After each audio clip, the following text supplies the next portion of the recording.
আমি আল্লাহ পাক যখন রশি ধরে টান দিব, একটা কদম সামনে আর একটা কদম পিছনে ফেলার মতো সময় আমি আল্লাহ পাক মানুষকে দিব না। চিৎকার করে বলেন সুবহানাল্লাহ।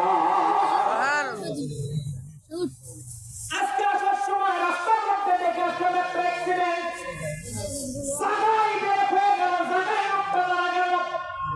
একজন মানুষ এমন একটা গরু পর্যন্ত অ্যাক্সিডেন্ট হয়ে গেছে, গরু আমি পড়ে আসছি। গরু মানুষ নয় দেখে গরুকে কেউ নিয়ে যায় নাই, আর মানুষকে নিয়ে ওখান থেকে স্থানান্তর করা হলো। তাদের মঙ্গল মহানগরবাসী, জানি না আমার কথাটা তারা কতটুকু শুনতেছেন আর বুঝতেছেন। আর এই জন্য আল্লাহ রাব্বুল আলামিন ডাকতে বলতেছেন, ইমানদারেরা আর মুসলমানেরা,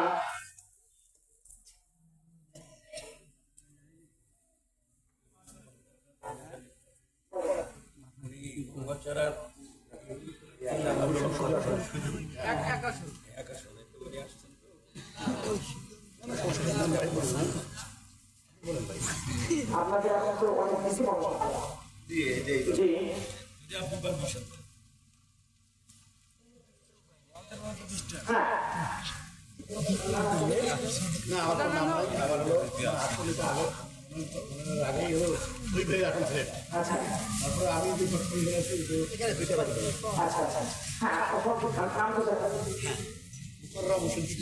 আলহামদুলিল্লাহ, আপনাদের সামনে একজন অতিথি আসছেন, মোহাম্মদ মুকাররম হোসেন সুজন।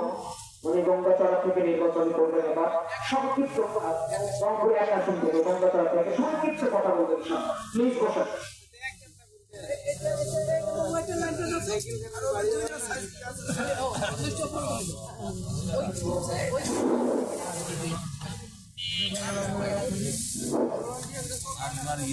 رمضان كثيرا طيبا مباركا رب اشرح لي وصدري ويسر لي امري واحلل عقدة من لساني يفقهوا قولي نحمده ونصلي على رسوله الكريم وعلى اله وصحبه الطيبين اعوذ بالله من الشيطان الرجيم بسم الله الرحمن الرحيم সম্মানিত আজকে ইসলামী মাহফিল সম্মানিত সভাপতি, সম্মানিত প্রধান বক্তা, দ্বিতীয় বক্তা, তৃতীয় বক্তা, যিনি প্রধান হিসেবে ছিলেন তিনি এখানে চলে গেলেন। আমি শুধু আপনাদের সঙ্গে পরিচয় হওয়ার জন্য জানিয়েছি, কারণ প্রধান বক্তাকে বসে রেখে কোরআন এবং হাদিসের পাণ্ডুলিপি যার কাছে বেশি, সেখানে আমি এই বিষয়ে কিছু অভিজ্ঞ নই। সেই ক্ষেত্রে আপনাদের সামনে আমার কথা বলা, তার